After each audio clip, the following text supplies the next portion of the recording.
Fixer la pensée avec des mots, mais naturels comme respirer. Si je ne le fais pas, je meurs.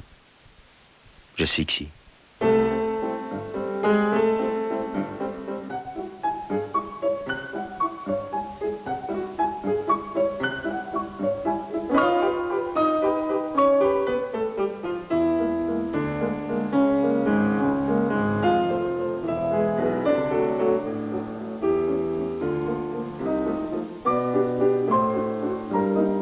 Ne te regarde pas comme ça dans la glace.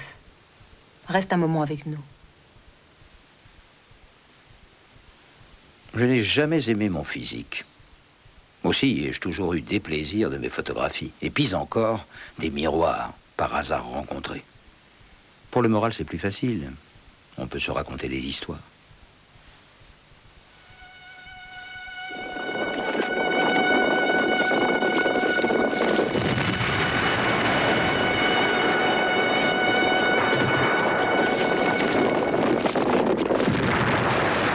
J'ai regardé longtemps ce siècle face à face. Et n'est-ce pas dans mes larmes qu'il a lu ses larmes, dites-moi? Je n'ai jamais dissocié le faire du rêver.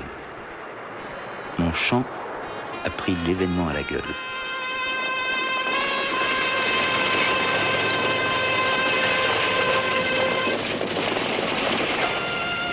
Je ne crois pas que l'on puisse avoir une idée très nette et très juste de ce que je suis devenu, de ce que j'ai écrit par la suite, sans connaître le jeune homme que j'ai été.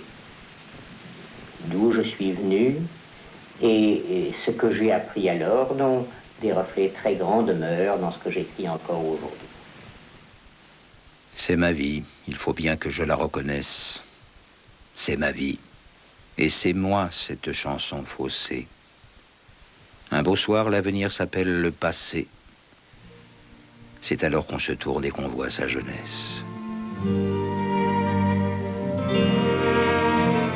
Maintenant que la jeunesse s'éteint au carreau bleuи, maintenant que la jeunesse machinale m'a trahi, maintenant que la jeunesse, t'en souviens-tu, souviens-t'en, maintenant que la jeunesse chante à d'autres le printemps, maintenant que la jeunesse détourne ses yeux lilas. Le masque que je mets, moins qu'il me cache, exprime un sentiment trop fort pour le visage nu. Il est l'impudeur où se dissimule la passion. Je suis masqué pour dire la vérité. Ce nom a été inventé pour moi à ma naissance, par mon père. Je n'ai pu le considérer comme un nom de famille, mais il m'appartient en propre et par jugement. En réalité, la première année de ma vie, ou plus exactement mes 13 premiers mois, j'ai été mis en nourrice en Bretagne. Il n'y a pas à cela de mystère. J'étais un poids mort pour ma famille parce que je n'étais pas un enfant légal. Et que même, je n'étais pas supposé être l'enfant de la famille qui était la mienne. Ma mère passait pour ma sœur. Pauvre gosse dans le miroir. Tu ne me ressembles plus? Pourtant, tu me ressembles. C'est moi qui parle. Tu n'as plus ta voix d'enfant. Tu n'es plus qu'un souvenir d'homme plus tard, 50 ans plus tard. Ça déforme les mots. Et quand je crois me regarder, je m'imagine. Je crois me souvenir, je m'invente. Ma biographie, elle est dans mes poèmes. Et à qui sait lire autrement clair que dans les romans. J'avais donc officiellement 3 sœurs. En réalité, ma mère et mes 2 tantes. Marguerite, Marie et Madeleine. Il faut bien que les sœurs aillent par 3. Aux vitres, j'écris quand il fait bien froid, avec un doigt leur nom dans mon haleine. Pour le bal de Saint-Cyr, elles ont mis 3 des plus belles robes de peau d'âne. Celle couleur de la route océane, celle de vent, celle d'astronomie. Comment dormir, à moins qu'elles ne viennent me faire voir leurs souliers de satin, qui vont danser, danser jusqu'au matin, pas des patineurs et valses de Vienne. Marguerite, Madeleine et Marie. La première est triste. À quoi songe-t-elle? La seconde est belle avec ses dentelles. À tout ce qu'on dit, la troisième rit.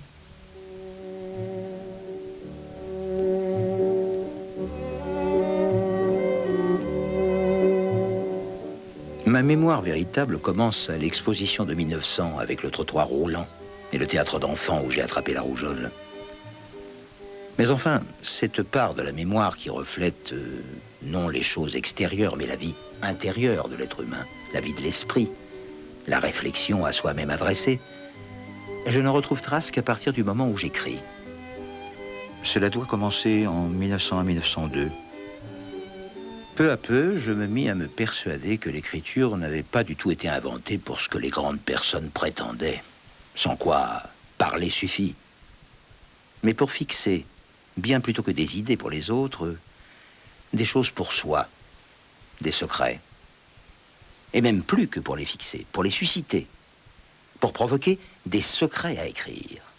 Venez vite, Victor, Marie, Alfred, René, criait Robert de Noisson. Qu'est-ce qu'il y a de Victor? Il y a que nous partons de la rue Montorgueil, dit Robert. Pour où, dit Marie? Pour où? Oui, pour où, dit René. Pour le trou de la rue Pierre-le-Grand, Saint-Pétersbourg, dit Robert. Ah, dit Alfred. En effet, dit M. de Noisson. Oui, Madame de Noisson. L'essentiel est que je ne considère pas du tout ce que j'écris comme une écriture. C'est pourquoi je dis, je n'ai jamais appris à écrire. Ce que j'écris, c'est essentiellement ce que, ayant avancé follement peut-être, une phrase, m'étant jeté à l'eau d'une phrase, je me mets à être obligé de dire pour continuer. Et je suis alors dans la situation, non pas d'un écrivain qui consciemment va d'une phrase à l'autre, d'un chapitre à l'autre, d'un livre à l'autre, comme vous voudrez, mais dans celle du lecteur même, qui ayant pris un livre sans savoir ce que c'est, a lu la première phrase et celle-ci va jusqu'à la dernière. Je lis le livre que j'écris, je ne l'écris pas.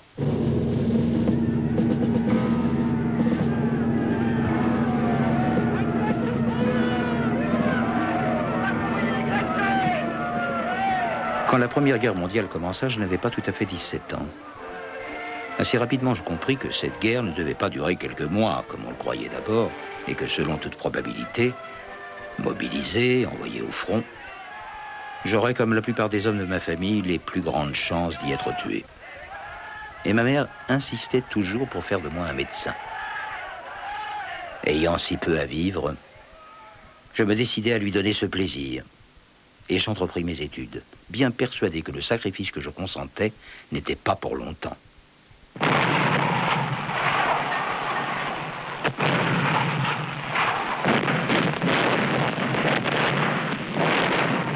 C'était un temps de solitude, au long carême des études, où tout à son signe est réduit. Aux constellations la nuit, la vie à faire de mémoire, de chiffres blancs au tableau noir. Et lorsqu'on mourait à Vimy, moi, j'apprenais l'anatomie.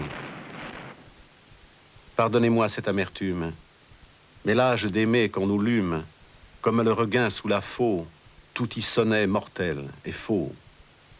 Et qu'opposés, sinon nos songes, au pas triomphant du mensonge, nous qui n'avions pour horizon qu'hypocrisie et trahison.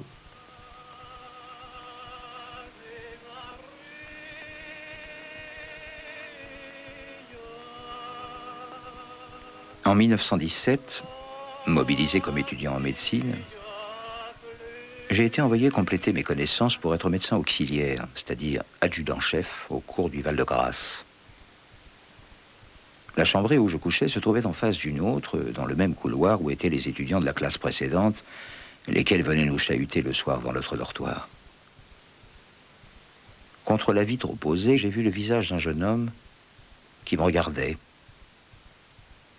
Ce Ce jeune étudiant en médecine, un peu plus âgé que moi, il était de la classe 16, s'appelait André Breton.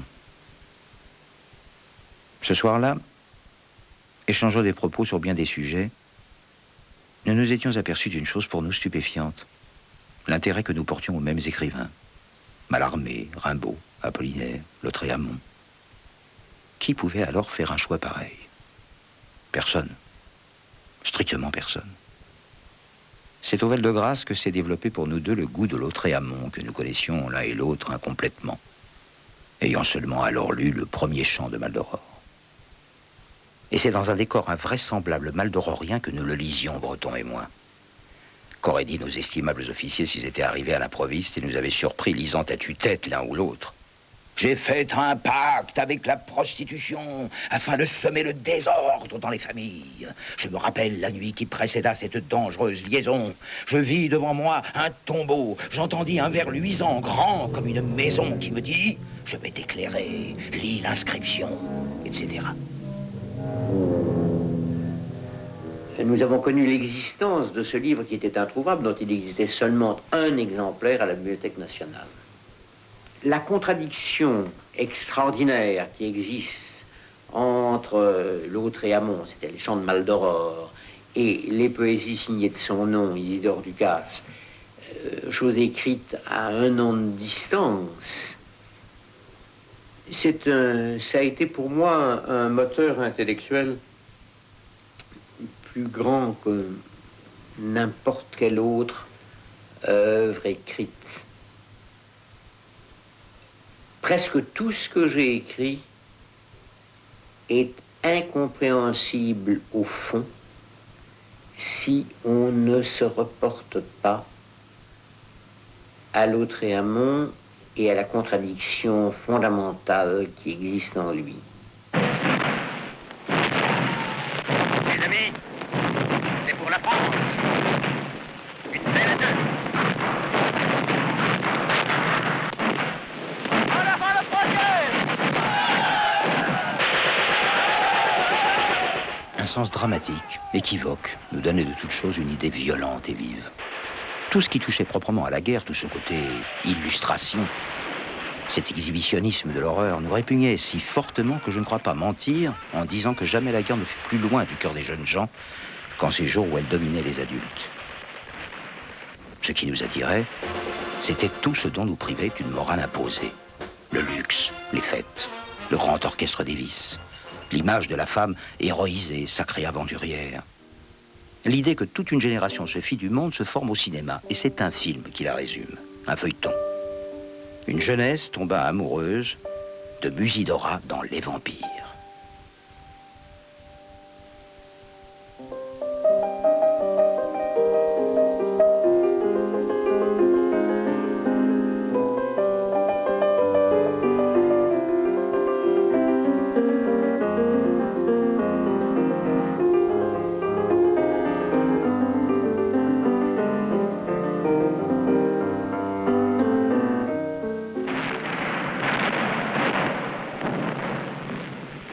J'avais été pris dans un bombardement sur la Velle. J'avais organisé un poste de secours juste en avant des lignes pour plus de facilité à soigner les blessés.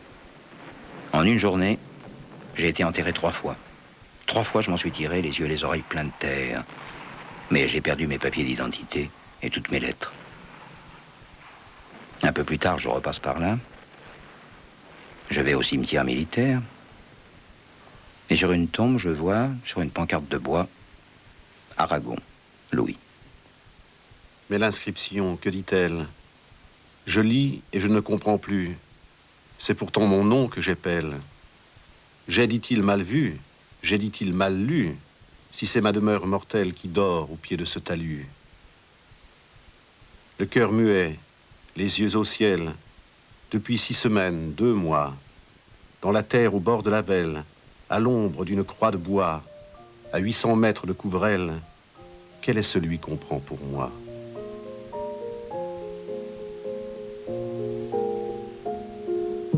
Tu n'en reviendras pas, toi, qui courais les filles, jeune homme dont j'ai vu battre le cœur à nu, quand j'ai déchiré ta chemise, et toi non plus, tu n'en reviendras pas, vieux joueur de manille. Que nos buts a coupé par le travers en deux, pour une fois qu'il avait un jeu du tonnerre. Et toi, le tatoué, l'ancien légionnaire, tu survivras longtemps sans visage, sans yeux.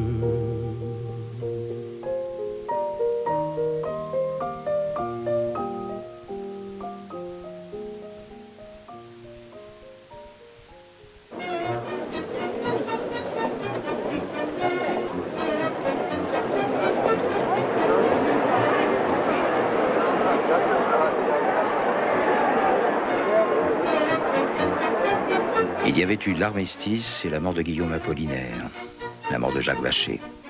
Pour moi, l'Alsace, puis la Sarre. J'avais 22 ans, pas même, puisque c'était au printemps ou à la fin de l'hiver 1919, près de Sarrebruck. Il y avait eu des grèves dans les mines du voisinage, et les chasseurs de mon bataillon y montaient la garde. Ça devait être du côté de Velklingen, si je me souviens bien. Tout cela, d'un instant à l'autre, pouvait tourner très mal. Si les nôtres devaient tirer, parce que cela ne se discute pas, j'étais d'un côté, pas de l'autre. Pas le choix. C'est alors que je sentis en moi brusquement que ces inconnus menaçants, ces boches, c'était eux ce soir-là qui avaient raison. Dont la résistance exprimait tout ce qu'il y a de grand et de noble dans l'homme. Et alors, nous. Nous. Plus tard, bien plus tard, j'ai eu l'impression que cette nuit-là avait pesé lourd dans ma destinée. Peut-être. Je n'en ai rien montré. C'était comme cela, notre romantisme, à nous les jeunes d'alors. On ne pouvait pas le montrer, songez donc. C'était juste comme Dada III venait de m'arriver de Zurich. De quoi vous faire bien voir de l'officier du 2e bureau. Vous feriez mieux, docteur, de ne pas recevoir de correspondance venant de Suisse. Et le bordel dans le quartier des casernes. Ça se chante de nos jours. C'était un temps déraisonnable. On avait mis les morts à table, on faisait des châteaux de sable, on prenait les loups pour des chiens, tout change d'épaule et d'épaule. La pièce était-elle ou non drôle? Moi, si j'ai tenu mal mon rôle, c'était n'y comprendre rien. Dans le quartier Hohenzollern, entre la Sarre et les casernes, comme les fleurs de la luzerne, fleurissaient les seins de Lola. Elle avait un cœur d'hirondelle. Sur le canapé du bordel, on venait s'allonger près d'elle, dans les hoquets du pianola. Est-ce ainsi que les hommes vivent, et leurs baisers au loin les suivent? Je suis démobilisé. Paris. Ici m'attendait un événement, une étoile de première grandeur. Le surréalisme venait d'être inventé. La chose, par le nom. Philippe et André, quand j'arrive, ont tout juste écrit les premières pages des champs magnétiques. Cela était inscrit sur des cahiers d'écoliers. André craignait que j'en eusse quelque agacement. Il ne fallait pas considérer cela comme de la littérature. Peut-être, après me l'avoir lu, décideraient-ils tous deux de déchirer, brûler, jeter, anéantir ces pages. Prisonniers des gouttes d'eau, nous ne sommes que des animaux perpétuels. Nous courons dans les villes sans bruit. Et les affiches enchantées ne nous touchent plus. À quoi bon ces grands enthousiasmes fragiles, ces sauts de joie desséchés? Nous ne savons plus rien que les astres morts. Nous regardons les visages et nous soupirons de plaisir. Je voudrais qu'on lise les champs magnétiques comme le voyageur ne conteste jamais ce qu'il voit par les fenêtres des trains. Laissez-vous mener. Nous n'avons plus l'âge du pourquoi. Pneus, pattes de velours. Suintement, cathédrale, vertébré, supérieur. Raide tige de Suzanne, inutilité surtout, village de saveur avec une église de homards. Moi, j'ai trouvé ça extrêmement intéressant, enfin merveilleux. Et je n'ai pas mis au monde le surréalisme à la façon d'un père, mais à la façon de l'accoucheur. Les mots m'ont pris par la main. je demeurai longtemps derrière un vitellement. L'histoire, quelque part, poursuivait sa tourmente. Ceux qui n'ont pas d'amour habitent les cafés. La boule de nickel et leur conte de fées, si pauvre que l'on soit, il fait bon l'hiver. On y traîne sans fin par la vertu d'un verre. Moi, j'aimais au rocher, boulevard Saint-Germain, trouver le noir et or usagé des sous-mains. Garçon, de quoi écrire.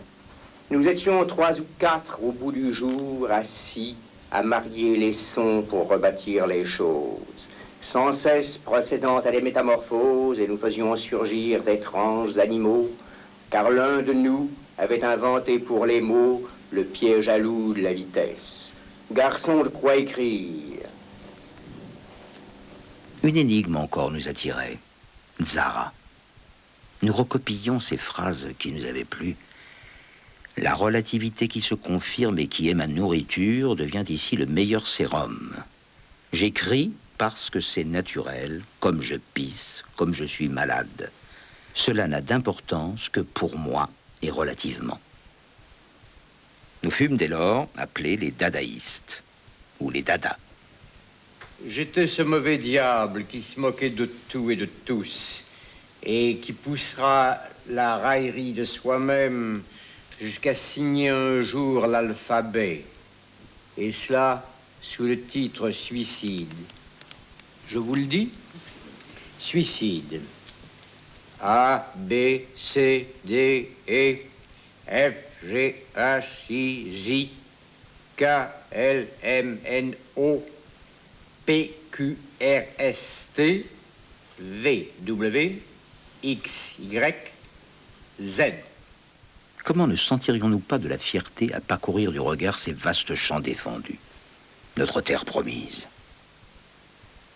Plus de peintres, Plus de littérateurs, plus de musiciens, plus de sculpteurs, plus de religion, plus de républicains, plus de royalistes, plus d'impérialistes, plus d'anarchistes, plus de socialistes, plus de bolcheviques, plus de politiques, plus de prolétaires, plus de démocrates, plus de bourgeois, plus d'aristocrates, plus d'armée, plus de police. plus de patrie, Enfin, assez de toutes ces imbécilités. plus rien, Plus rien, plus rien, plus rien, rien, rien, rien. rien. Il s'était au cours de 1921 pratiqué une rupture entre les dadaïstes, dont le négativisme était total, et nous, sur la question même de l'activité littéraire. En particulier à cause du refus de Breton, Éluard, de moi-même, de Soupeau, de se soumettre à l'interdiction qu'on nous lançait, les dadas purs, de lire Baudelaire. Nous voulions à tout cela donner une certaine cohésion. Et nous avons décidé de nous dire surréalistes. Rêve, rêve, rêve. Le soleil bleu des rêves, enfin, fait reculer les bêtes aux yeux d'acier vers leur tanière. Rêve, rêve, rêve sur les lèvres de l'amour, sur les chiffres du bonheur, sur les sanglots de l'attention, sur les signaux de l'espoir, dans les chantiers où se résigne un peuple auprès des pioches. Rêve, rêve, rêve.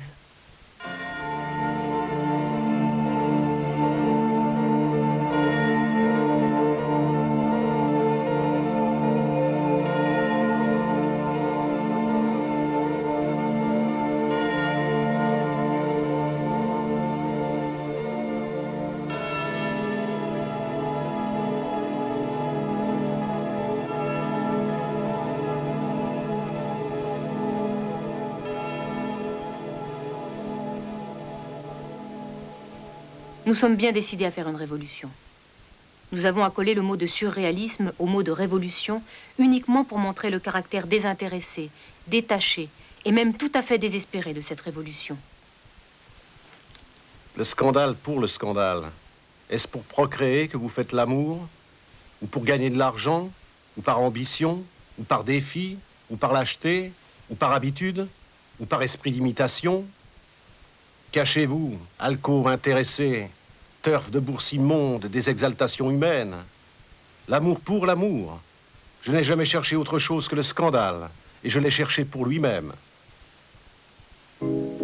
Qu'avait-il, ce dernier, qui réussisse à émouvoir tous ceux qui sont la négation même de l'émotion et de la grandeur? Je tiens tout admirateur d'Anatole France pour un être dégradé.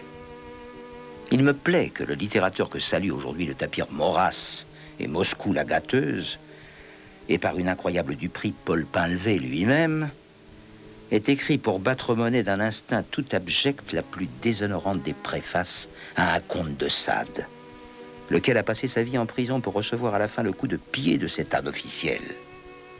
Certains jours, j'ai rêvé d'une gomme à effacer l'immondice humaine. Je suis pourri par le goût de séduire. À toute heure, cela me reprend. Il faut que je sonde mes limites. Tout me précipite à quelque nouvelle aventure. Il faut tenter, tenter encore. Je communique à autrui le goût passionné de l'expérience.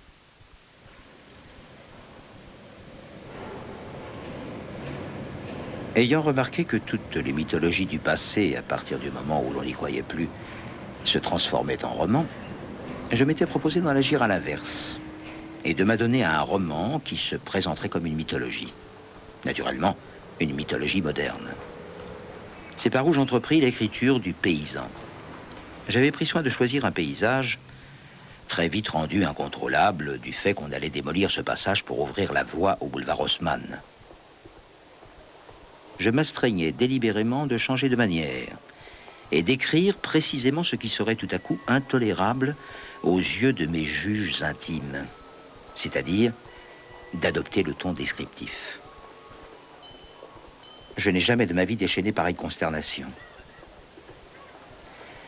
Mais pouvais-je me douter qu'il ne me restait qu'à poursuivre l'entreprise? C'est ainsi que pour la première fois, d'une façon consciente, je m'avançais sur la voie consciente de ce que j'ai appelé plus tard le réalisme. Le roman n'était pas bien vu par Breton. Oui, Breton n'a jamais supporté que mes romans à moi.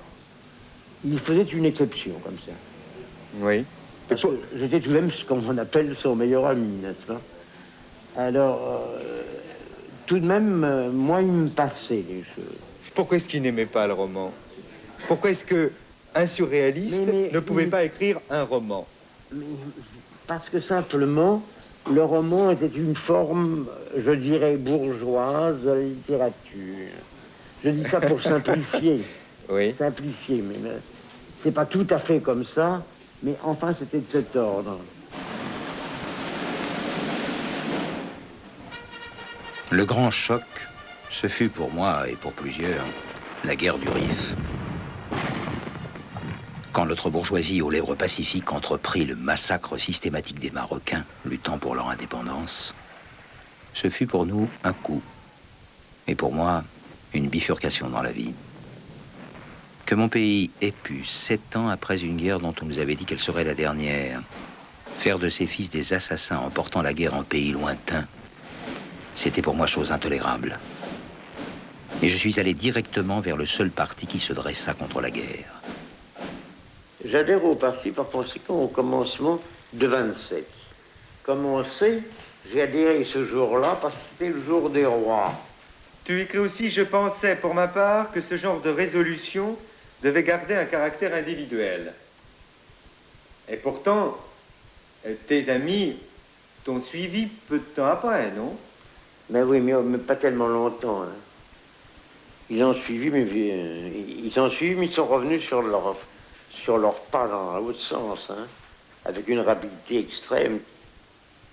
Je ne leur ai jamais donné tort pour cela, car ce qu'était le parti à ce moment-là était intolérable pour un homme comme n'importe lequel d'entre nous. Un ouvriérisme indiscutable, un anti-intellectualisme, etc. Et en même temps, une incompréhension totale de ce que pouvaient être des gens comme nous.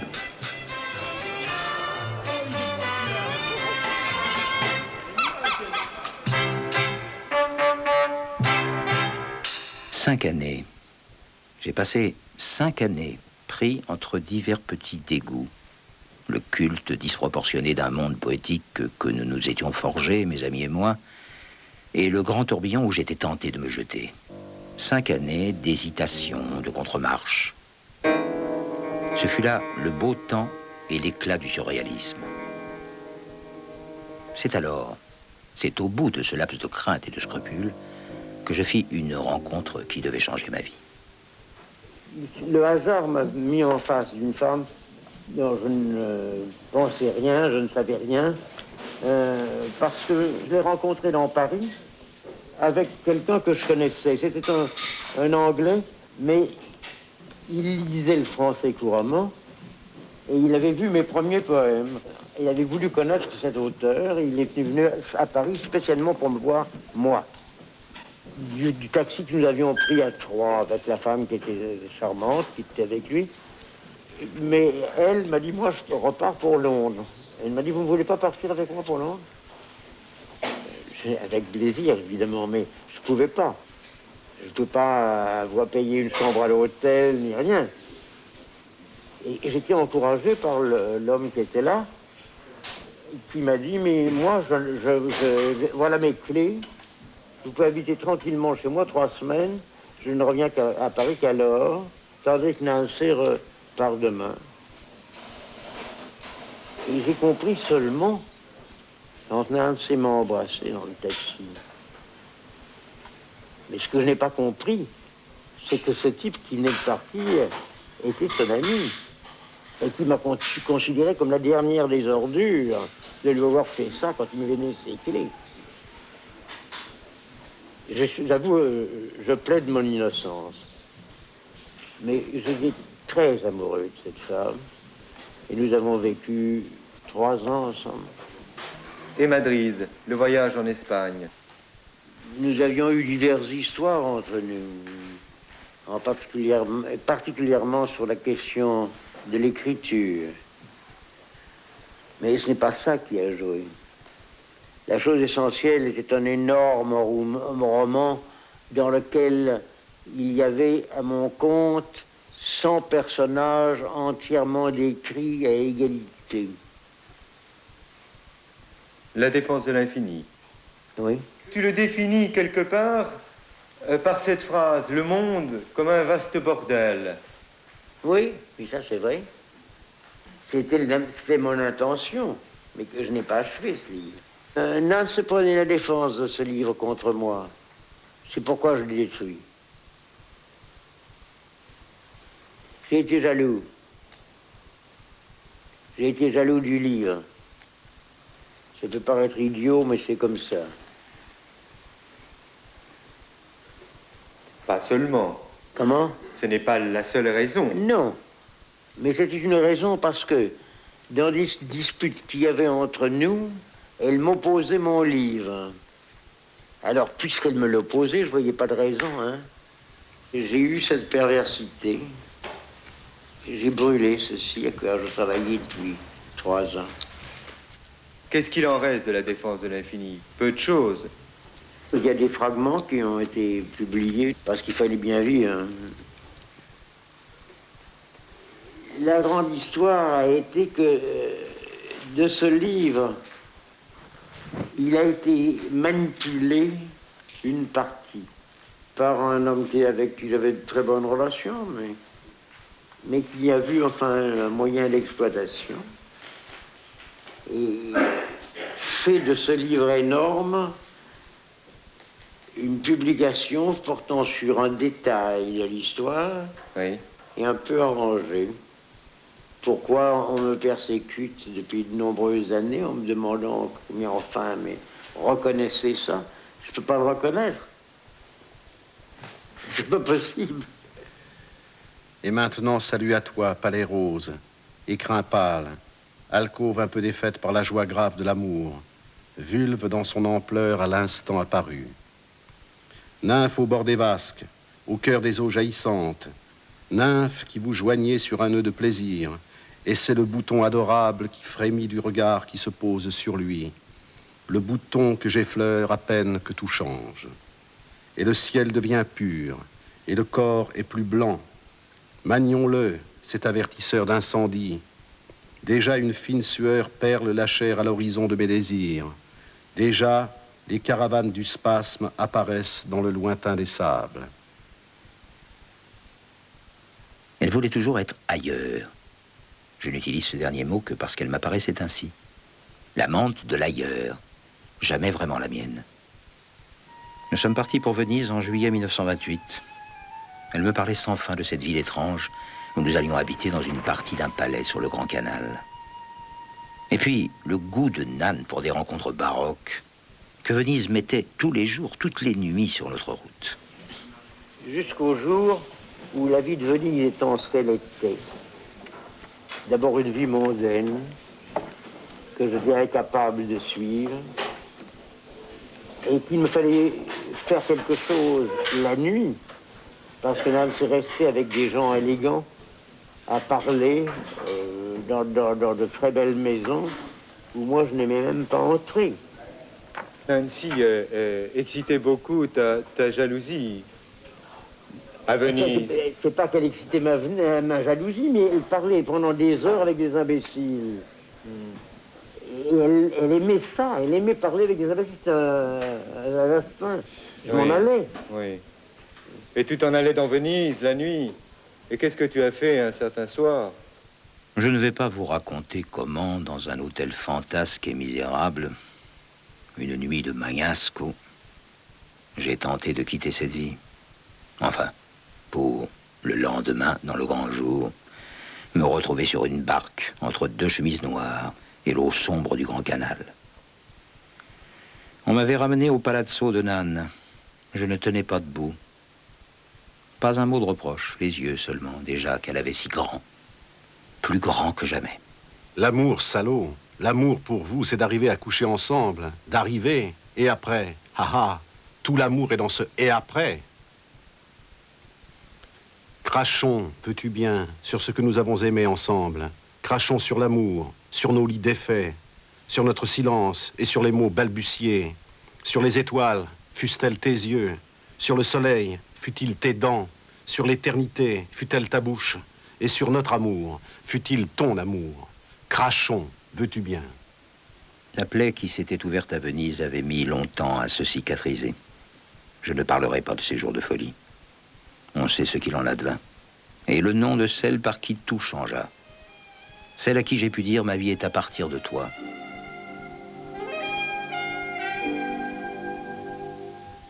Il n'aurait fallu qu'un moment de plus pour que la mort vienne, mais une main nue alors est venue qui a pris la mienne, qui donc a rendu leur couleur perdue au jour, aux semaines, sa réalité à l'immensité des choses humaines. J'étais assis là, sur ce tabouret. Un ami m'avait dit, vous devriez faire la connaissance de cette femme. Je jouais au dé tout seul. En me retournant, je voyais la table du coin où la veille, le 4 novembre 1928, il y avait un tas de gens. L'un d'eux m'avait dit, Monsieur Aragon, le poète Vladimir Maïakovski vous prie de vous asseoir à sa table. Un Maïakovski comme cela. Et voilà, tout à fait indépendamment, le lendemain, le 5 novembre, je suis entré au café par cette petite porte battante.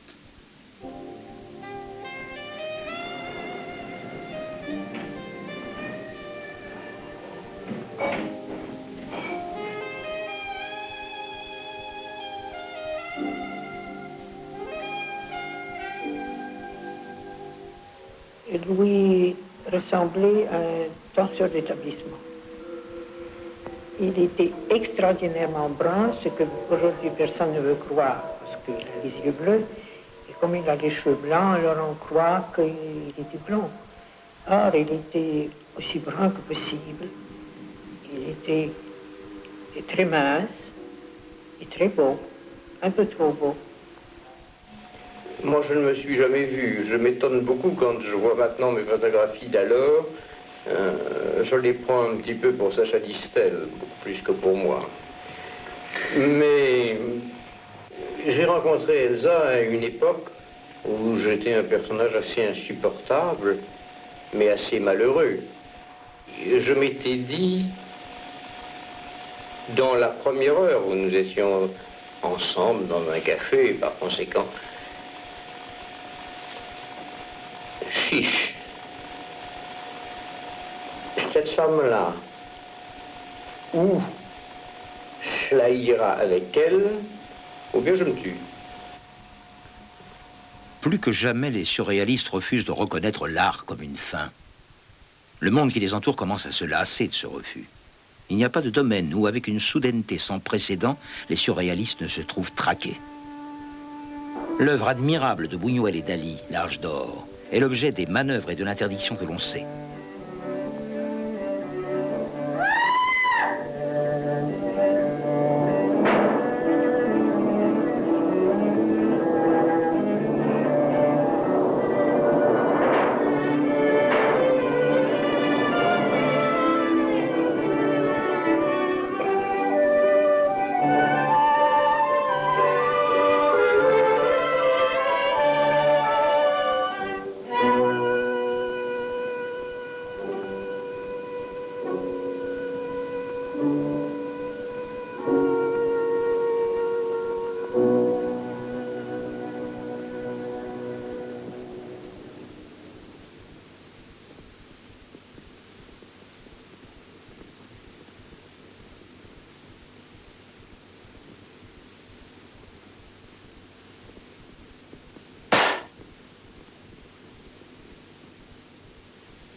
Vive le Guépéou, véritable image de la grandeur matérialiste. Vive le Guépéou contre Dieu Chiappe et la Marseillaise. Vive le Guépéou contre le pape et les poux. Vive le Guépéou contre la résignation, les banques. Vive le Guépéou contre les manœuvres de l'Est. Vive le Guépéou contre la famille. Vive le Guépéou contre les lois scélérates. Vive le Guépéou contre tous les ennemis du prolétariat. Vive le Guépéou. Prendre en main ce qui était proclamé le pire pour en faire le meilleur. Vous me direz que j'étais fou. Eh bien oui, j'étais fou. Au point d'être fier de ma folie. Comprenez-vous ça? Я полюбил Маяковского сразу, без колебаний. С первой прочитанной книжки. Знал наизусть, защищал его как мог. L'enterrement de Mayakovsky a été une chose étrange, étant donné le jugement absolument implacable. On ne se tue pas quand on est communiste. Qu'est-ce que ça veut dire, etc. L'enterrement de Mayakovsky a été comme un triomphe. Mais il ne l'a pas vu. C'est ce Mayakovsky-là qu'a en premier lieu connu Elsa. Elle n'avait pas tout à fait 16 ans.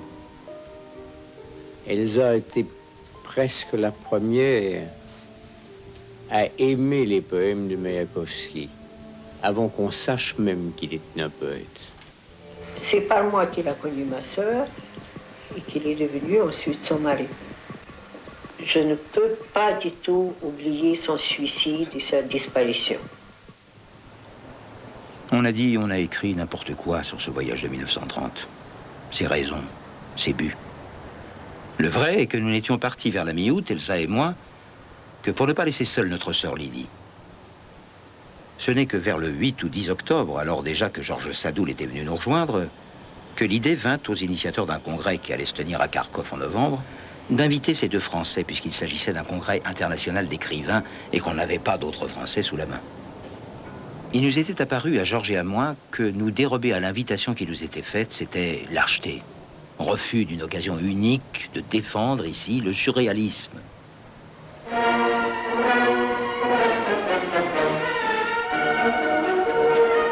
Ce n'est pas ici que je vais raconter ce congrès, ni le voyage au chantier de Dniepostroï qui l'a suivi. Comment nous avions cru gagner la partie. Comment nous avions, en retrouvant les nôtres, mesuré l'incommunicabilité de ce par quoi tous deux nous avions passé de l'autre côté du monde. De ce double vertige de là-bas et d'ici. Comme membres du parti, nous reconnaissons que nous aurions dû provoquer le contrôle effectif de notre activité littéraire par le parti et soumettre cette activité à ce contrôle. L'erreur que cela comporte est à l'origine de toutes les fautes que nous avons commises et de celles dont nous avons pu sembler solidaires, notamment en ce qui concerne le second manifeste du surréalisme par André Breton, dans la mesure où il contrarie le matérialisme dialectique. Je n'éprouve ici aucunement le besoin, l'envie, le désir de polémiquer ici avec misère de la poésie. Le temps écoulé, les événements s'en sont chargés à leur manière, pour André comme pour moi. Je n'ai jamais rien fait de ma vie qui m'ait coûté plus cher. Rompre ainsi avec l'ami de toute ma jeunesse ne m'a pas été seulement affreux pour quelques jours. C'est une blessure que je me suis faite et qui ne s'est jamais cicatrisée. C'était un temps comme ça, le pire de ma vie. Le temps est là, enserré dans ce que j'appelais des vers, le temps terrible. Et même presque à chaque pas, la date en est donnée, le mois, les faits extérieurs contemporains de ces accès de tristesse, de ce ciel noir. Descendez les flics, camarades, descendez les flics. Plus loin vers l'ouest où dorment les enfants riches et les putains de première classe. Dépasse la Madeleine, prolétariat, que ta fureur balaye l'Élysée. Tu as bien droit au bois de Boulogne en semaine. Un jour, tu feras sauter l'Arc de Triomphe. Prolétariat, connais ta force et déchaîne-la. Feu sur Léon Blum, feu sur Boncourt, Frossard, Déa, feu sur les ours savants de la social-démocratie, feu, feu. J'entends passer la mort qui se jette sur Garchery, feu, vous dis-je, sous la conduite du Parti communiste SFIC. Vous attendez le doigt sur la gâchette que ce ne soit plus moi qui vous crie feu, mais Lénine, le Lénine du juste moment. On ne sait plus ici ce que c'était que le chômage. Le bruit du marteau, le bruit de la faucille monte de la terre. Est-ce bien la faucille? Est-ce bien le marteau? L'air est plein de criquets, crécelles et caresses. URSS, coups de feu, coups de fouet, clameurs. C'est la jeunesse héroïque. Céréales, Assyrie, SSSR, SSSR. Les yeux bleus de la révolution brillent d'une cruauté nécessaire. SSSR, SSSR, SSSR, SSSR.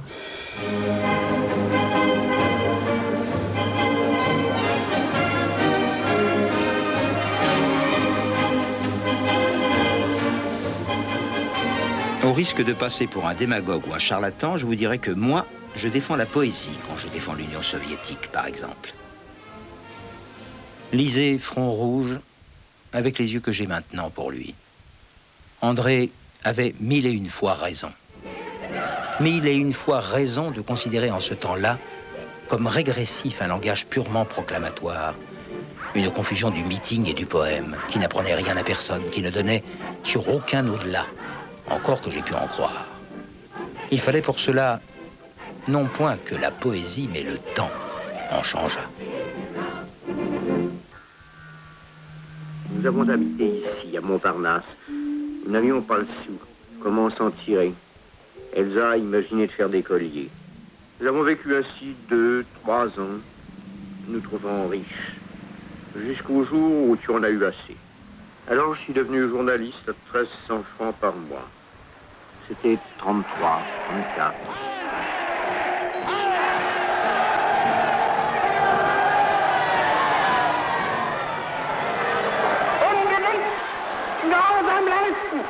J'avais pris très au sérieux le combat contre la religion. Je fus appelé par Maurice Thorez, qui me passa un savon pour, dans une maison d'édition qui était celle du parti, avoir publié des textes qui, en fait, ne répondaient aucunement à la véritable politique du parti. Voici donc ces piteux enfants rouges. Le Dieu que l'on montre en image est un riche, certainement, avec un bel appartement, puisqu'il tolère le chômage. À la radio, le dimanche, flics et curés s'expriment. Mais les communistes, ça, jamais. Faut être du côté du manche. Pour faire oublier la commune, le Sacré-Cœur a vu le jour. Un beau soir, il aura son tour, ce gâteau blanc comme la lune. Mère, au soir pourtant si lasse, prenez vos fils sur vos genoux. Donnez-leur, pour l'amour de vous, le sens de la lutte des classes.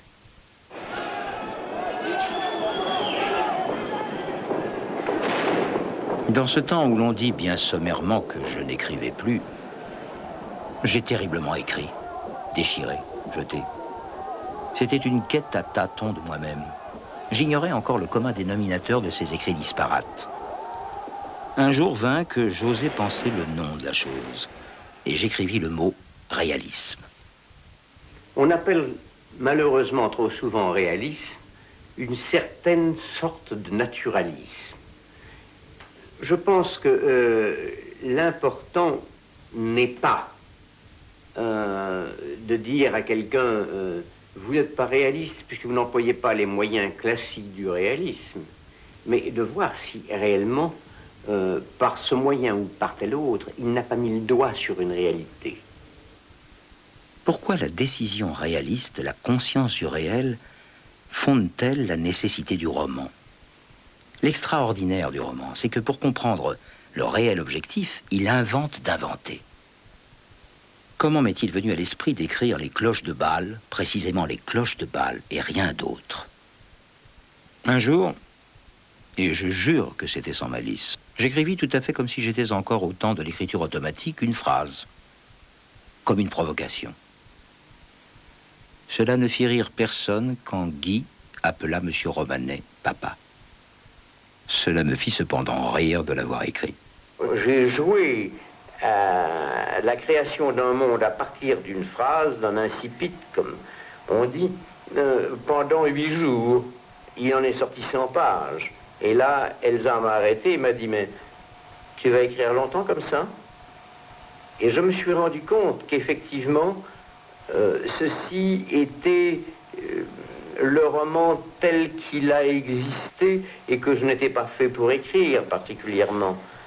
Mais j'ai voulu me justifier aux yeux d'Elsa, et les 300 pages suivantes du livre sont entièrement la justification des 100 premières pages qui faisaient du livre ainsi détourné de sa source un livre qui correspondait aux idées fondamentales qui nous étaient communes et qui est le rôle de la femme. L'année s'achève. Une année assez terrible si on la résume.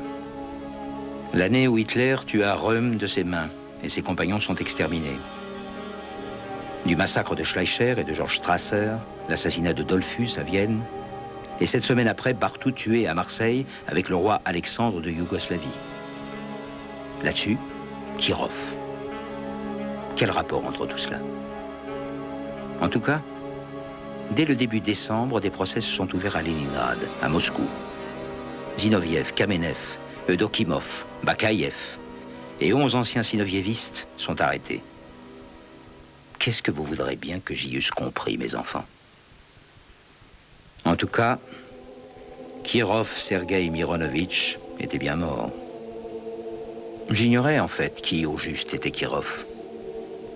Et c'est Jaziensky, tremblant, qui m'explique, mais c'est Kirov qu'ils ont tué. Tu comprends? L'idéologue, tu comprends? C'est l'idéologue qu'ils ont tué. Je l'ai vu mort, à la salle des colonnes. C'est là que pour la première fois j'ai vu Staline, en chair et en os. Il avait les yeux pleins de larmes. J'ai vu pleurer Staline. Je veux dire, j'ai vu Staline pleurer Kirov. Je le vois encore maintenant que toutes les raisons du monde font que ce soit lui qui ait donné l'ordre de faire cela. Mais comment? Comment est-ce possible? Et quand donc nous avions lu, en janvier 1931, la réponse de Yossif Vissarionovitch à l'agence télégraphique juive des États-Unis, les antisémites actifs seront punis de mort par les lois de l'URSS. Vous auriez toujours pu me dire que Staline, en réalité, était le chef de l'antisémitisme dans son pays. Je vous aurais ri au nez. Et je l'avais vu pleurer sur Kirov mort. Ainsi s'achève ce long chapitre de l'an 34 de notre siècle. Ô jeunes gens de 1975, aujourd'hui savez-vous ce que c'est que le rire amer? Au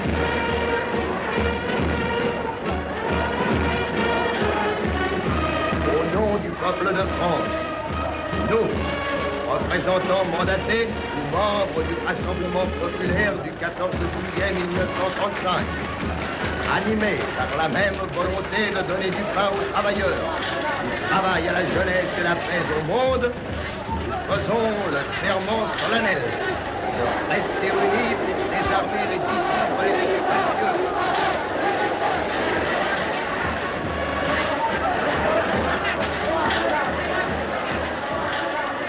Réunir les écrivains du monde entier, où voulez-vous que cela puisse faire, sinon à Paris?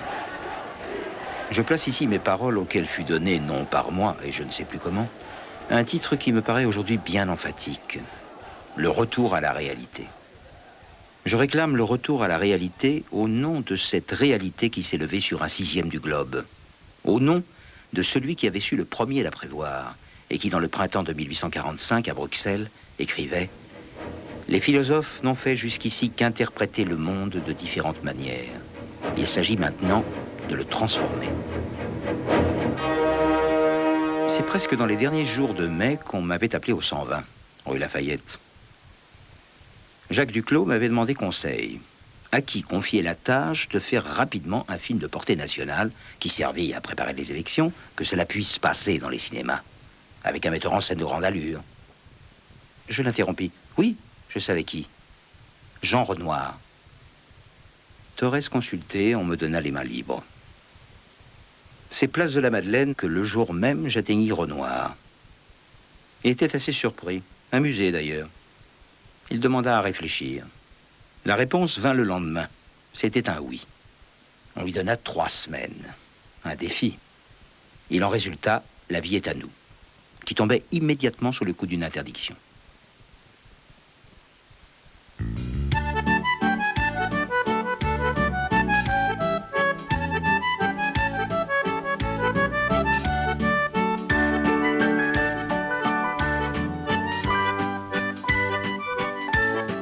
Je suis comme tout le monde.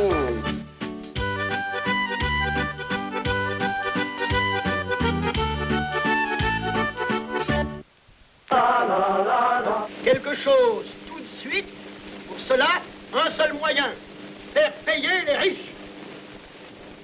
Le profit capitaliste constitue la cause principale de la crise. La crise ne sera guérie que par la suppression du profit capitaliste. Seulement, le monde capitaliste tient encore debout. Dans ces conditions, les paysans devront-ils se résigner et attendre? Nous ne le pensons pas. Le Parti communiste pense que les paysans peuvent dès à présent obtenir l'atténuation de leur souffrance par l'application du programme de sauvetage de l'agriculture dressé par le Parti communiste. Et voilà qu'aujourd'hui, on parle de nouvelle guerre. Maintenant encore, des mamans pleurent leurs petits de 20 ans. Des femmes pleurent leurs maris, femmes de France, épouses, mères, fiancées, qui rêvaient d'un avenir meilleur. Aidez-nous à le réaliser. Luttez avec le Parti communiste afin d'obtenir de suite pour vos petits et votre famille du pain, la liberté, la paix, un sort meilleur. Femmes du peuple de France, travailleuses manuelles et intellectuelles, rassemblez-vous pour sauver votre foyer en sauvant la paix. Aujourd'hui, c'est contre le fascisme de Mussolini et celui d'Hitler que notre Parti communiste défend la paix gravement menacée. Contre les fauteurs de guerre, il agit par 2 moyens.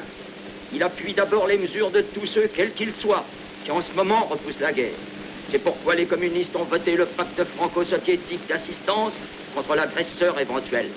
C'est pourquoi ils ont approuvé la Société des Nations lorsqu'elle a pris des sanctions, même insuffisantes, pour mettre fin à la honteuse boucherie d'Éthiopie.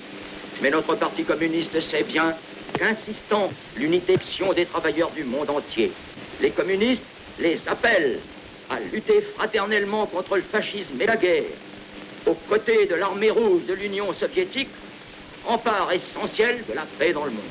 Nous sommes un grand parti. Nous comptons des dizaines de milliers d'hommes et de femmes admirables. C'est là une force créatrice immense. Notre parti, qui veut faire l'humanité plus belle, assurer le bonheur de la famille ouvrière, c'est la maison familière que l'on aime habiter. Nous, communistes, qui voulons bâtir un monde nouveau, nous sommes tout naturellement du côté de la jeunesse, en qui sont latentes les vertus d'abnégation et de courage dont firent preuve les jeunes Français aux grandes heures du passé. Jeunes de France, vous étiez à Valmy, où se dressait face à face l'Europe monarchique, l'ancien monde féodal et la France de la Révolution. Jeunes de France, vous étiez l'âme des armées de la Révolution. Jeunes de France, vous étiez sur les barricades de la Commune de Paris. Jeunes de France, vous vous battiez dans la rue pendant les journées de février 1934. Vous étiez le 9 février, place de la République, où l'un des vôtres, Lochin, tué. Vous étiez dans le 20e arrondissement où Villemain tomba. Vous étiez à Livry-Gargan, où Scorticati fut assassiné. Vous étiez à Montargis, où l'ami fut tué par le fasciste Trochu. Jeunes de France, qui êtes toujours au premier rang de l'action pour les plus nobles causes, unissez-vous d'un même cœur, d'un même enthousiasme, confiant dans votre destinée, marchez la main dans la main à la conquête de la vie, à la conquête du bonheur. Nous, communistes de France, nous voulons suivre l'exemple de nos frères de l'Union soviétique. Nous sommes des internationalistes, les militants fidèles de l'internationale communiste. Nous sommes les frères de Thälmann, que nous voulons arracher aux griffes de Hitler, comme nous en avons arraché le grand Dimitrov, devenu pilote de notre internationale. Déjà, nous avons permis à la classe ouvrière et au peuple de France de résister jusqu'alors victorieusement. Nous pouvons et nous voulons faire plus. Nous voulons écarter à jamais les menaces d'esclavage renforcées qui pèsent sur le peuple de notre pays. Aimons notre pays de bonheur, de prospérité, de liberté et de paix. Nous voulons conduire à l'unité totale de la classe ouvrière. Nous voulons conduire à l'union du peuple de France, à la réconciliation de la nation française contre les 200 familles et leurs agents fascistes. Nous voulons, en un mot, assurer le salut du pays. Nous qui sommes soucieux du nombre et de la santé de ses enfants, de l'abondance et de la qualité de sa production matérielle et intellectuelle, du rayonnement de sa culture. En avant, sous le grand et invincible drapeau de Marx, Engels, Lénine, Staline. En avant, pour le succès du Front populaire, du travail, de la liberté et de la paix. En avant, pour le triomphe de la République française des Soviets. Vive la France forte, libre et heureuse que veulent et que feront les communistes. Debout les damnés de la terre, debout les forçats de la faim.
Mon métier est d'être un homme, et pas d'être un écrivain.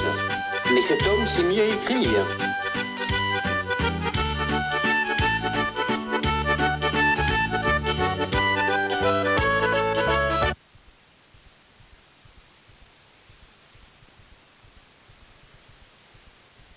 Fixer la pensée avec des mots, mais naturels comme respirer. Si je ne le fais pas, je meurs. J'asphyxie.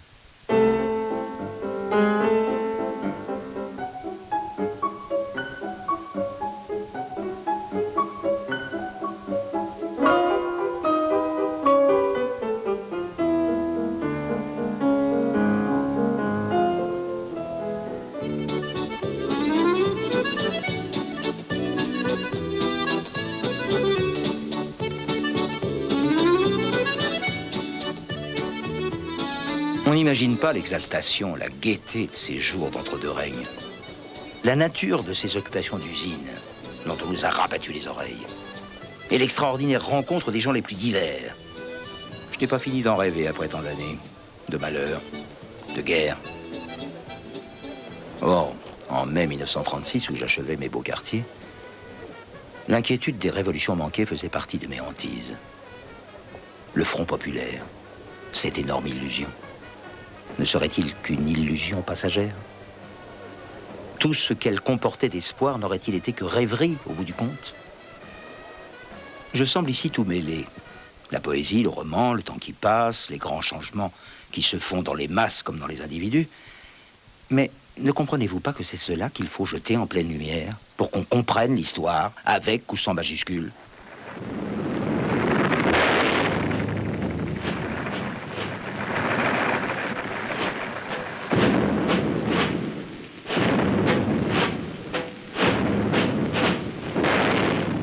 Nous avons été aux approches du front, au nord, me semble-t-il, de Madrid, pour remettre nos cadeaux aux combattants. Médicaments, matériel sanitaire. C'était un geste de solidarité du Comité international des écrivains pour la défense de la culture. On venait d'apprendre que l'Union soviétique, à son tour, venait d'entrer dans le comité londonien de la non-intervention. Et parce que j'avais dit qu'il ne fallait pas se hâter de juger, c'était contre moi, contre Elsa, qui me soutenait, que s'était retournée la colère. Je dis que rien ne permettait de croire que l'Union soviétique s'était faite la complice d'Hitler et de Mussolini, et que s'il fallait choisir entre la perte de l'URSS ou celle de l'Espagne, j'étais pour que survive ce grand pays en qui se résumait l'espoir du monde, l'espoir entier, l'espoir des peuples, et que périsse l'Espagne, et vous tous, mais survive le grand pays de l'avenir. Il n'y avait à cette heure plus rien qui pût se dire après cet impardonnable éclat de ma part.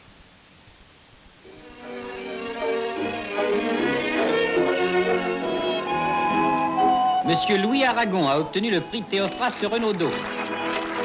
Tout le monde me cherchait. Havas, la presse, les amis. Je venais d'avoir le prix Renaudot pour les beaux quartiers, voilà. Ah, j'en ai signé des bouquins. Il me faut rêver à l'avenir où des livres s'écriront pour des hommes pacifiques et maîtres de leur destin. Cette phrase de la postface au beau quartier ne se borne pas à justifier le cycle du monde réel que j'invente alors. Elle traduit l'orientation même du roman que je venais d'écrire et en fait un système. Tourner l'invention romanesque vers l'avenir, on suppose la vue. Maintenant, ce soir, il ne s'agissait pas du tout de créer un organe communiste. Mais alors pourquoi avait-on pensé à moi pour le diriger? Toujours est-il que Maurice Thorez m'avait demandé d'accepter ce travail, même si, comme je craignais, cela pouvait constituer un poids assez lourd pour freiner mon activité d'écrivain. Le journal, cela avait tout de suite pris une étrange place dans ma vie. Nos heures à tous deux, Elsa, de dormir comme de ne pas dormir. C'est vers la fin mai que se produisit dans ma vie, dans notre vie, un événement dont on verra dans mes écrits à diverses reprises le long retentissement, qui prendra très tard écho dans un poème. Il a fallu la menace pressante de la mort sur l'être qui m'est le plus cher. Il a fallu d'horribles journées et l'atroce apprentissage des sentiments d'une agonie. Il a fallu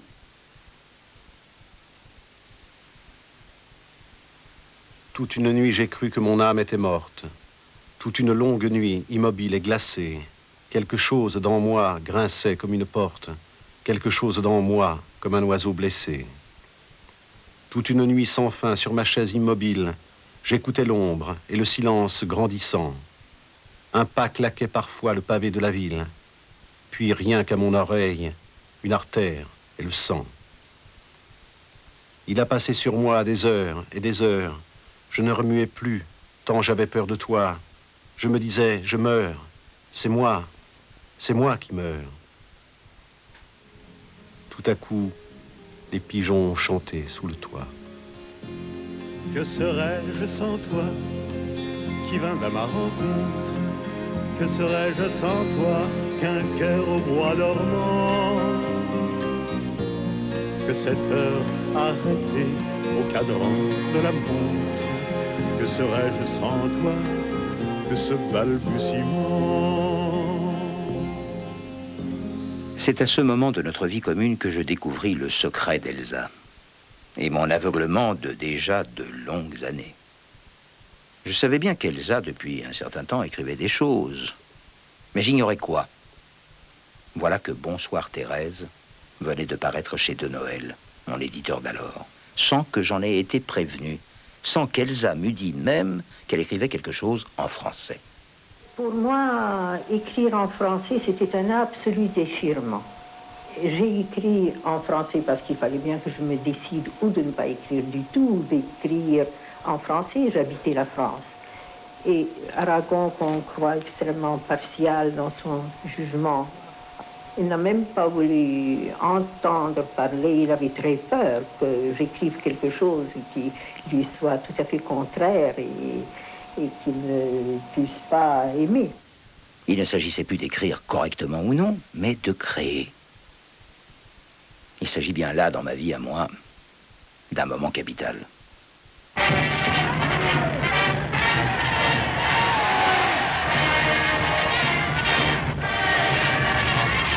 Monsieur Hitler promulgue officiellement le décret d'annexion de l'Autriche à l'Allemagne.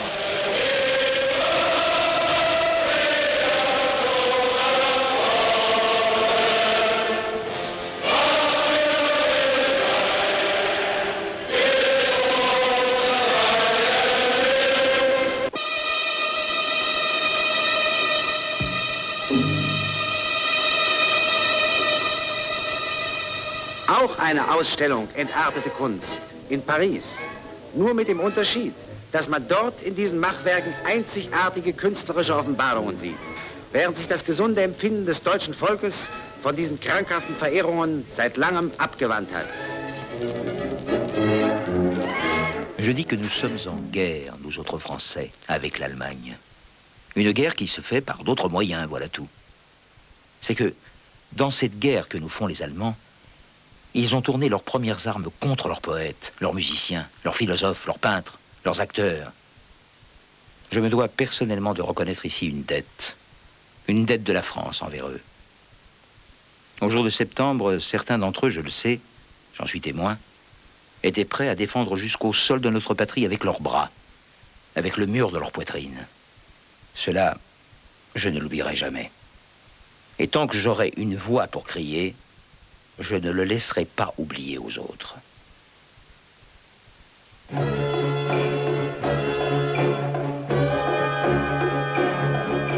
Rien désormais ne semble plus pouvoir arrêter la guerre. Et de nouveau, l'orage s'élève plus menaçant que jamais.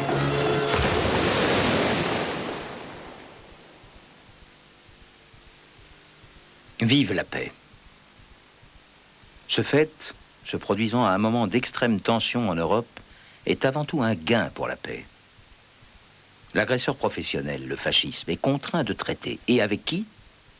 Avec la puissance même de laquelle il s'est en toute occasion déclaré l'irréductible ennemi. Le pacte de non-agression avec l'Allemagne, imposé à M. Hitler, qui n'avait d'autre possibilité que de capituler ainsi ou de faire la guerre, c'est le triomphe de cette volonté de paix soviétique. Nous sommes au jour où l'on devra reconnaître qu'il y a quelque chose de changé dans le monde et que, parce qu'il y a l'URSS, on ne fait pas la guerre comme on veut. Je me représente avec assez de netteté comment d'une sorte de décision froide, d'une sorte d'horreur folle du désespoir, d'une volonté de ne pas être vaincu par les ténèbres, naquit cette résolution qui me fit, en septembre 1939, écrire les premiers poèmes du Crève-Cœur. Le Crève-Cœur est comme un journal de ces mois-là. La patrie est comme une barque qu'abandonnèrent ses haleurs, et je ressemble à ce monarque plus malheureux que le malheur, qui restait roi de ses douleurs. Sur les brancards de toile bise, on emporte des jeunes gens, le ventre rouge et la peau grise. On emporte des jeunes gens, mais qui sait si c'est bien utile? Ils vont mourir. Laissez, sergent. Mais qui sait si c'est bien utile? S'ils arrivent à Saint-Omer, entre nous, qu'y trouveront-ils? S'ils arrivent à Saint-Omer, ils y trouveront l'ennemi. Ces chars nous coupent de la mer. Ils y trouveront l'ennemi. On dit qu'ils ont pris Abbeville, que nos péchés nous soient remis. On dit qu'ils ont pris Abbeville. Ainsi parlaient des artilleurs, regardant passer des civils. Il est un temps pour la souffrance, quand Jeanne vint à vos couleurs. Oh, coupez en morceaux la France. Le jour avait cette pâleur. Je reste roi de mes douleurs. Jamais peut-être faire chanter les choses n'a été plus urgente et noble mission à l'homme qu'à cette heure où il est plus profondément humilié, plus entièrement dégradé que jamais. À cette heure où la déraisonnable rime redevient la seule raison, réconciliée avec le sens, et pleine du sens comme un fruit mûr de son vin. Il restait maintenant à en finir avec l'Angleterre. Une Angleterre fatiguée et toute seule. Les morts, abandonnés dans leurs chemises, les bateaux frappés, les bassins du port, les départs des squelettes sur une barque, l'incendie à tous les bouts, le bruit de la faux mortelle à nos oreilles, les oiseaux du sang, les règlements de compte, les jugements sommaires, les suspects abattus, et le heurt monstrueux des idées dans les têtes, pareil au cliquetis bleu et noir des aciers. Tâche de t'arranger. Parce que si tu es fait prisonnier, il faut que tu saches, je ne t'attendrai pas. La vie est trop courte. Je prendrai un amant. C'est inhumain d'exiger d'une femme. Ne pleure pas, mon petit, qu'est-ce que tu as? Si ça te déplaît, eh bien arrange-toi. Qu'on ne te prenne pas. Ne les laisse pas te prendre. Parce que tu sais maintenant, tu es prévenu. Je ne t'attendrai pas. Pourquoi avais-je choisi, a priori, la poésie comme arme éventuelle plutôt que le roman? C'est que je m'étais dit qu'on ne pourrait pas recommencer le coup du roman contre la guerre, parce qu'on était prévenu contre lui. Tandis que dans le domaine poétique, j'espérais surprendre les pouvoirs publics qui se seraient d'emblée opposés au roman. Et effectivement, je suis arrivé à surprendre le pouvoir de Vichy, qui ne croyait pas que des vers patriotiques puissent être une arme dangereuse pour lui. J'empêche en respirant certaines gens de vivre. Je trouble leur sommeil dans ne sais quel remords. Il paraît qu'en rimant, je débouche les cuivres, et que ça fait un bruit à réveiller les morts. Ah, si l'écho des chars dans mes vers vous dérange, s'il grince dans mes cieux d'étranges cris des cieux, c'est qu'à l'orgue, l'orage a détruit la voix d'ange, et que je me souviens de Dunkerque, messieurs. Vous pouvez condamner un poète au silence, et faire d'un oiseau du ciel un galérien. Mais pour lui refuser le droit d'aimer la France, il vous faudrait savoir que vous n'y pouvez rien. Nous vivons à une époque où règne cette étrange conception lunaire que la poésie n'est pas de circonstance, quoi qu'en l'ait dit Goethe. Que la poésie commence où la circonstance se perd. Et que plus on comprend un poème, et moins il est poétique. Tout est alors antipoétique qui est de son temps, qui marque le fait, la date, la réalité. Mais voici le président Laval, accompagné de l'ambassadeur des prisonniers, M. Scapini, et des représentants des autorités occupantes. Le chef du gouvernement a tenu à assister lui-même à cette première rencontre des hommes qui partent et des hommes qui reviennent. ouvriers, qui partez librement pour l'Allemagne. Ne t'en va pas où l'on te dit, avec de grands mots pour enseigne. Quand c'est la blessure qui saigne, ne t'en va pas. Ne t'en va pas chez le tyran, forger sa puissance toi-même, et défaire pour ceux que tu aimes. Ne t'en va pas. Ne t'en va pas, prends ton fusil, siffle ton chien, chasse les ombres. Chasseur, chasseur, tu es le nombre. Ne t'en va pas, prends ton fusil.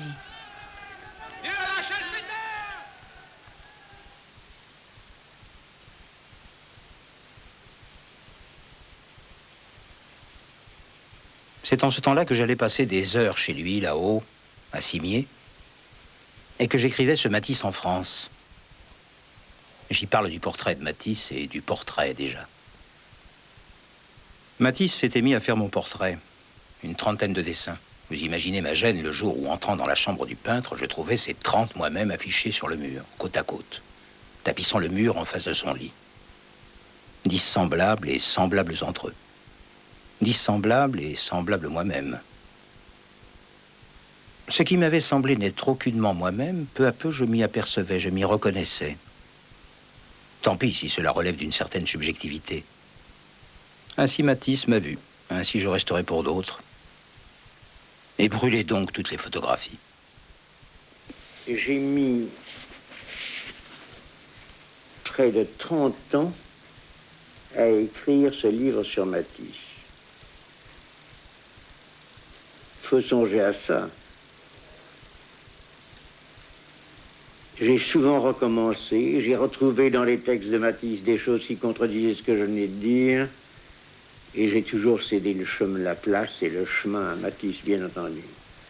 Pourquoi tu as appelé ce livre Henri Matisse roman? Pourquoi roman?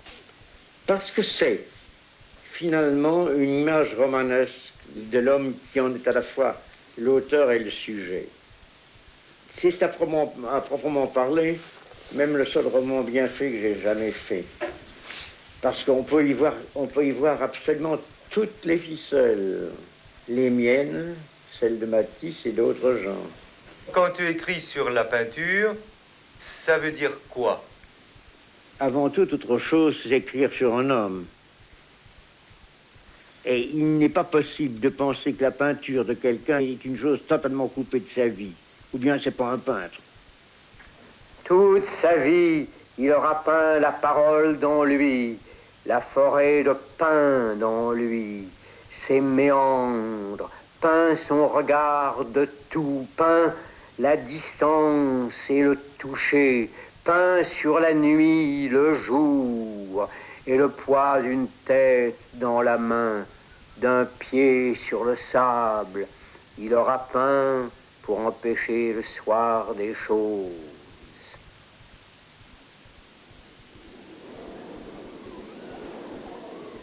Nous avons, Elsa et moi, quitté la vie légale. Nous sommes passés dans la clandestinité et je n'étais plus atteignable. Nous avons habité ici et là avec Elsa. Et fait un travail illégal direct, l'un et l'autre. Il n'y a pas d'amour qui ne soit à douleur. Il n'y a pas d'amour dont on ne soit meurtri. Il n'y a pas d'amour dont on ne soit flétri. Et pas plus que de toi, l'amour de la patrie. Il n'y a pas d'amour qui ne vive de pleurs. Il n'y a pas d'amour heureux. C'est en 1943 que ce poème a été écrit. Comment aurait-il pu y avoir un amour heureux dans les conditions dramatiques de la France? À cette époque, Elsa a voulu me quitter. Il y avait alors, dans les mouvements de résistance auxquels nous appartenions, une loi à laquelle on ne pouvait manquer et qui voulait que deux personnes, travaillant dans ces mouvements, n'eussent pas le droit de continuer à habiter ensemble. Ce drame entre nous s'est réglé par simple insubordination aux règles de la sécurité. Cependant, l'essentiel de cette histoire est ailleurs. Elsa m'avait arraché mes lunettes masculines. Ces préjugés de l'homme qui, sous le prétexte d'assumer toutes les responsabilités du couple, confine la femme à n'être que sa femme, son reflet. Près de Chalon-sur-Saône, un attentat fait 18 morts, 32 blessés graves. À Grenoble, une explosion détruit des quartiers entiers, 1500 blessés. À Bourg-en-Bresse, les boutiques sont saccagées le jour des obsèques du général de Benay. Telles sont les œuvres de terroristes étrangers et presque tous juifs. Nul ne semblait vous voir français de préférence. Les gens allaient sans yeux pour vous le jour durant.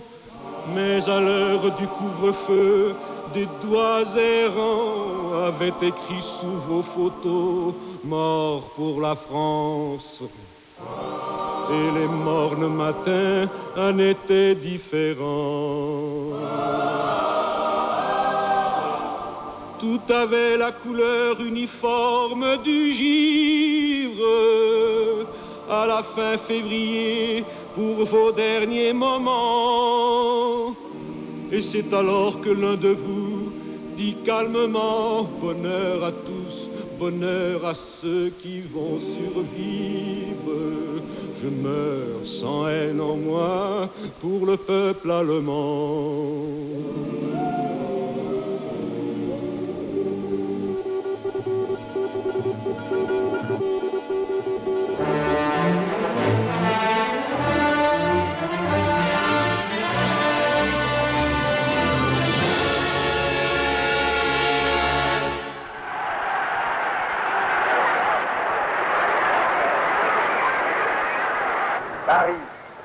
Paris outragé, Paris brisé, Paris martyrisé, mais Paris libéré. Rien ne m'a fait jamais battre le cœur, rien ne m'a fait ainsi rire et pleurer, comme ce cri de mon peuple vainqueur. Rien n'est si grand qu'un linceul déchiré, Paris, Paris soi-même libéré.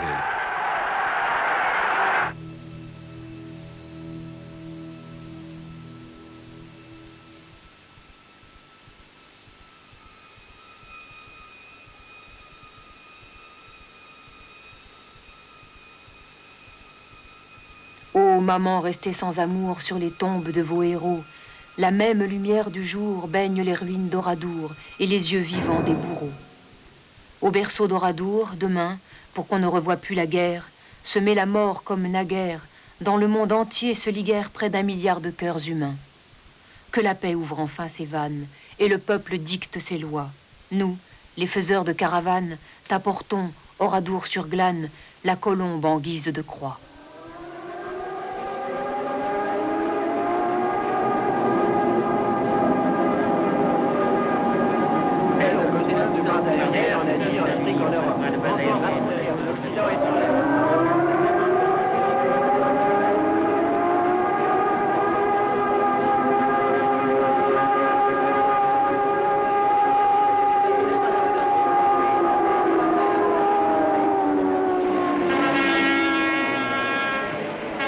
Voici 3 semaines déjà que la production française de charbon se trouve presque complètement annihilée par la grève des mineurs. Et la décision prise par les grévistes de ne plus assurer les services de sécurité aggravait encore les effets de ce mouvement.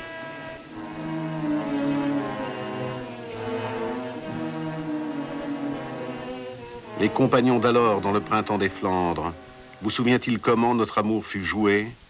Vous pleuriez dans vos chars de ne savoir défendre la frontière trouée. Il paraît qu'aujourd'hui nous avons assez d'armes pour tenir dans Carvin victorieusement, et que nos yeux n'ont plus à s'embuer de larmes, comme aux jours allemands. Nous avons à la fin trouvé le vrai théâtre, où porter nos couleurs et nos pas triomphants. L'adversaire est français, qui ne voulait se battre que pour le pain de ses enfants.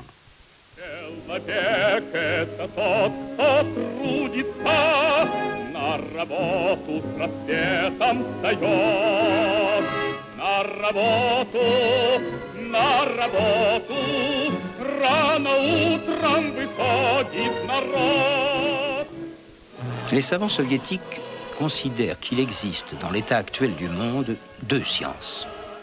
L'une qui sert les vues de la bourgeoisie et qui est limitée par elle. L'autre, qui est celle du prolétariat, et est aussi peu limitée que le vaste destin de la classe montante. L'opposition des deux sciences correspond exactement à l'opposition des deux camps qui se sont créés dans le monde. Le camp de la paix et le camp de la guerre. Frédéric Joliot-Curie, par son existence même, prouve le bien fondé de cette conception. Il prouve que le combat pour la science et le combat pour la paix sont un seul et même combat où les frontières qui séparent les adversaires ne sont pas territoriales, mais théoriques.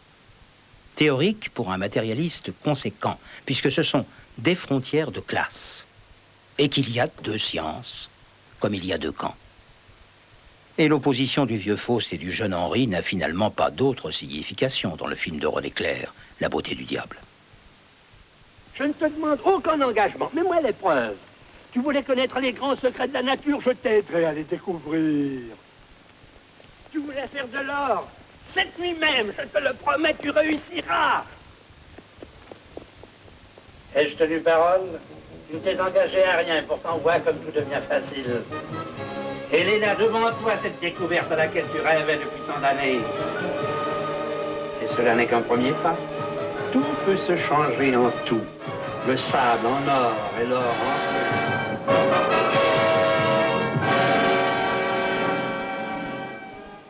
Que ferais-je de mon pouvoir?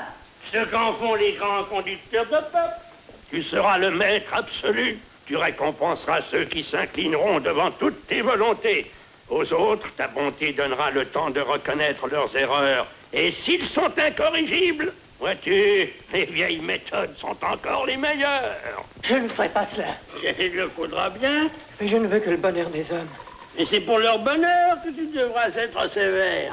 C'est pour leur bonheur que tu travailleras chaque nuit. Faire de l'or était un jeu d'enfant pour nous. Transformer le monde grâce à la science, voilà le but suprême.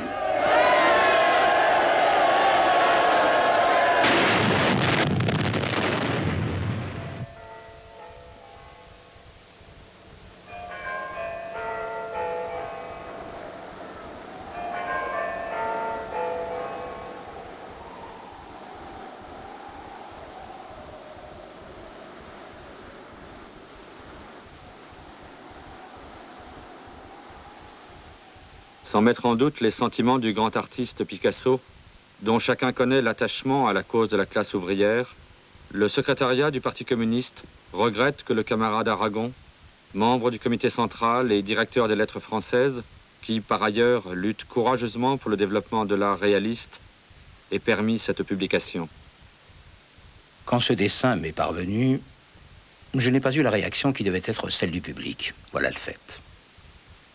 J'ai vu un Staline jeune, avec le caractère national, géorgien, très marqué, dessiné par Picasso. J'ai perdu de vue le lecteur, qui regarderait cela sans se préoccuper du trait, de la technique. C'est là mon erreur. Je l'ai payé très chèrement. Je l'ai reconnu. Je la reconnais encore. Aimer à perdre la raison. Aimer à n'en savoir que dire, à n'avoir que toi d'horizon, et ne connaître de saison. Ah, nous avons tant acheté des demeures dans la campagne ou des cachettes dans les villes, pour l'amour et pour le silence, et notre solitude à deux. Rêve ou jeu, vois-tu, c'est tout comme. Et l'avons-nous joué, rêvé ce lieu où tu te réfugies quand Paris t'épuise de gens, de cris et d'exigences? Écoute ce décor d'eau et d'arbres. Ne l'avons-nous pas ensemble combiné? N'est-il pas comme une grande convention que nous nous sommes l'un à l'autre faites, à demi conscients des temps qui vont venir? Il fallait ce décor, à te mieux voir en moi. Il régnait un parfum de grillons et de menthe. Un silence d'oiseaux frôlait les eaux dormantes, où, près des fauchaisons montrant leur sol secret, l'iris jaune trahit l'avance des marais. Ô miroir, où je suis absent à force d'aimer ta présence. Est-ce un crime vraiment de dire ce qu'on voit? Partager son amour? Chanter? Chercher des rimes? Je ne sais pas vraiment ce que l'on veut de moi. Est-ce vraiment, vraiment un crime? Je réclame le droit de croire au lendemain, de croire à la musique, au bonheur, au décor, au grand soleil qui fait aux arbres du chemin danser pour nous des feuilles d'or. Salut à toi, parti, ma famille nouvelle. Salut à toi, parti, mon père désormais. J'entre dans ta demeure où la lumière est belle comme un matin de 1er mai.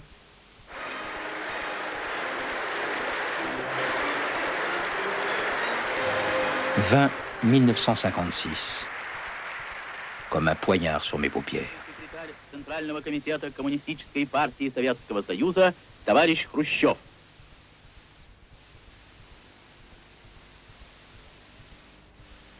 La nuit de Moscou. J'attendais un bonheur aussi grand que la mer, et de l'aube au couchant couleur de la chimère, un amour arraché de ses chaînes impies. Mais la réalité l'entend d'une autre oreille, et c'est à sa façon qu'elle fait ses merveilles. Tant pis pour les rêveurs, tant pis pour l'utopie. On sourira de nous pour le meilleur de l'âme. On sourira de nous d'avoir aimé la flamme au point d'en devenir nous-mêmes l'aliment. Et comme il est facile, après coup de conclure, contre la main brûlée, en voyant sa brûlure, on sourira de nous pour notre dévouement. Quoi? Je me suis trompé 100 000 fois de route. Vous chantez les vertus négatives du doute. Vous vantez les chemins que la prudence suit. Eh bien, j'ai donc perdu ma vie et mes chaussures. Je suis dans le fossé. Je compte mes blessures. Je n'arriverai pas jusqu'au bout de la nuit. Cette cage des mots, il faudra que j'en sorte. Et j'ai le cœur en sang d'en chercher la sortie. Ce monde blanc et noir, où donc en est la porte? Je brûle à ces barreaux mes doigts comme aux orties. Je bats avec mes poings ces murs qui m'ont menti. Des mots autour de ma jeunesse morte. Peut-être ne pourra-t-on pas se passer, messieurs les historiens, j'entends, de ces vers, un jour ou l'autre, si l'on veut comprendre le temps où cela fut écrit, et bien sûr des choses, des temps qui ont précédé. La poésie est pour moi l'histoire véritable, celle qui ne saurait être niée.